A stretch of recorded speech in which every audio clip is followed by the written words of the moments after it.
Here on the Jersey Magazine this morning, I'm Jim Monahan, and my guest is Kathleen Humphrey. Kathleen is the event manager for Homeless Solutions here in Morris County. Kathleen, good morning and welcome.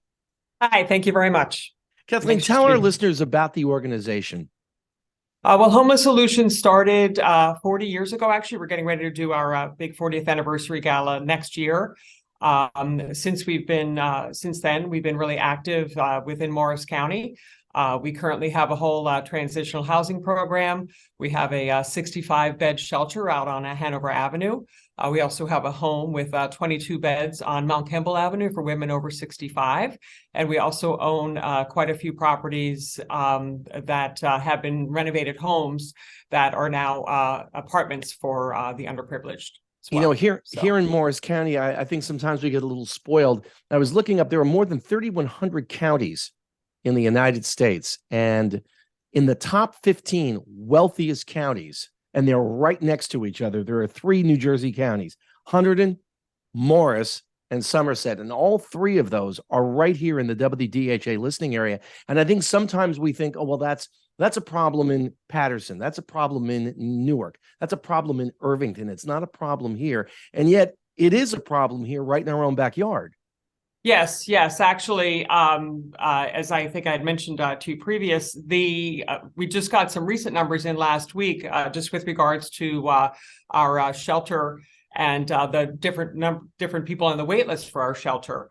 Back in 2019, November of 2019, we only had about 138 single people on standby for the shelter. Now we have 243, and these people are right in our own backyards.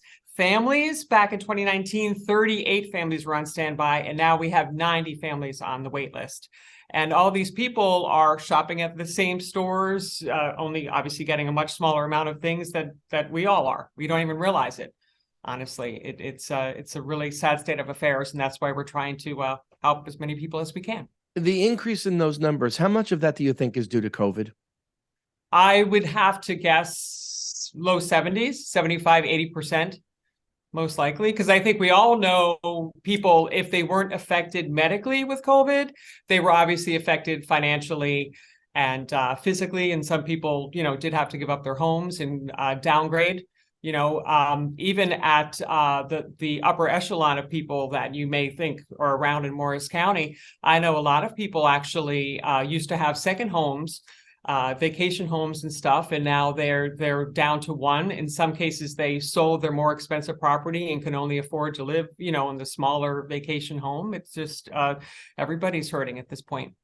Kathleen Humphrey is my guest this morning here on the Jersey Magazine at 105.5 WDHA, the event manager for Homeless Solutions. And, Kathleen had come into the radio station a few days ago and met with Terry Carr and myself, and we got talking about this area and some of the other things that we do. And the Community Food Bank, we just did a food drive for them, and our listeners did an amazing job.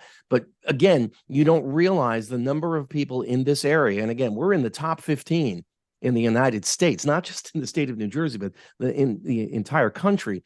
You don't realize the number of people who are food insecure. And I think what it comes down to is sometimes I don't know if we realize how many families are living paycheck to paycheck, and they may be able to make ends meet. But if something happens, you have a medical emergency, the car needs a lot of work, something in the home needs a big repair. Well, paycheck to paycheck all of a sudden takes a pretty big hit. Yes. And obviously you can only put so much on a credit card. You don't want to get into that problem either, and speaking of car issues, you can barely even buy a used car now. It's ridiculous. And these people don't have the funds to do it. It's a lot of people are in a really desperate situation. For DHA listeners who are actually watching this interview on video, you can see over Kathleen's left shoulder a sign that says, "Will you give one night?" And what that refers to is Friday, December 2nd. It's HSI's third annual A Night in the Cold. Tell our listeners about that, Kathleen.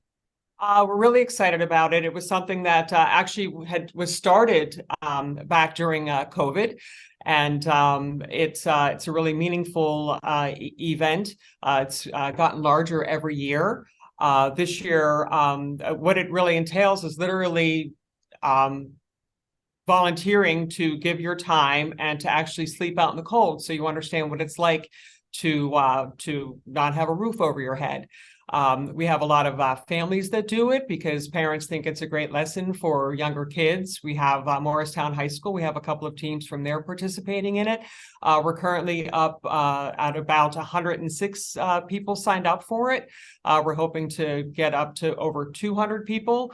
We have currently 32 teams signed up, so the momentum is building. We're also going to have people just based actually right outside of our office in Cedar Knolls that'll be sort of acting as a home base with our CEO, and some local commissioners are going to be here and some local mayors are going to be here. But we're also asking a lot of people just to do it in their own backyards. And if they think it gets too cold, last year we had people sleep on their garage floors or on their kitchen floors, just so they have a better understanding of what it's like to be homeless. And Yeah, that's why we're asking people to just give one night. I think unless you've spent a night on the street, and thank God I never have had to do that, I think unless you've done that, you really have no concept of what's involved in that. Exactly. It's a lot. And actually last year, our CEO decided to not even have a tent. He literally just put a tarp over 2 chairs. And just to speak with him, like within the first 5 minutes of him, like waking up and experiencing that, just, little things you wouldn't even think about, like animals coming up to you and just the noises. It just goes from being profoundly quiet to all of a sudden you just become so much more aware of your surroundings, and it's dark and cold and windy and it's awful. And these people live this day to day. In that way, you kind of anticipated the question I was going to ask you. For people who have done this the past couple of years, what's the takeaway that they come with that? And I think you just said it beautifully. Yeah, well, it's very interesting because we do have people that this will be their 3rd year, thank goodness. And it just has such a profound impact on their lives. They just can't help but not do it.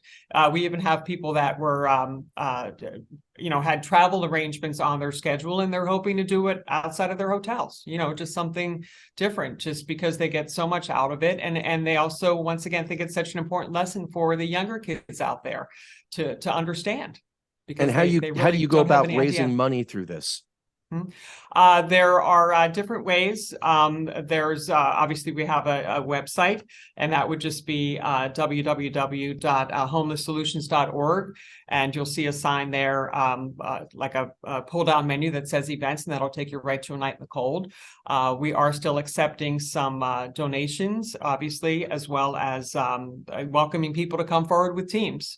It's very moving. We have different companies participating and different church organizations, as well as different, like I said, sports athletic teams and stuff. So we do welcome you to just have your family. We also have some people like in neighborhoods getting together and just having 3 or 4 families do it in their own backyards.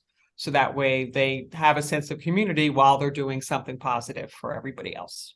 And that is coming up on Friday, December 2nd. It's HSI's 3rd annual A Night in the Cold. What's your goal this year? What are you hoping to raise, whether it's awareness money? What are your goals this year? Well, awareness is obviously huge. And our goal financially is $220,000, which sounds like a lot of money. But when you think about how much HSI does for the community, that's really a drop in the bucket, So we're looking forward to a fun and successful, not fun, but an empowering and moving event. And for DHA listeners who want to learn more, that website again is homelesssolutions.org, homelesssolutions.org. And if you want to look at A Night in the Cold, it would be /ANITC. Kathleen Humphrey, event manager for Homeless Solutions. Thank you so much for joining us this morning here on the Jersey Magazine, and best of luck with this year's event. Thank you so much. I do appreciate it. And once again, it's #HSI A Night in the Cold. If anybody has any questions, obviously they can just reach us through that. And the actual website for that is www.anightinacold.com. So we're hoping you guys can come out and help us out.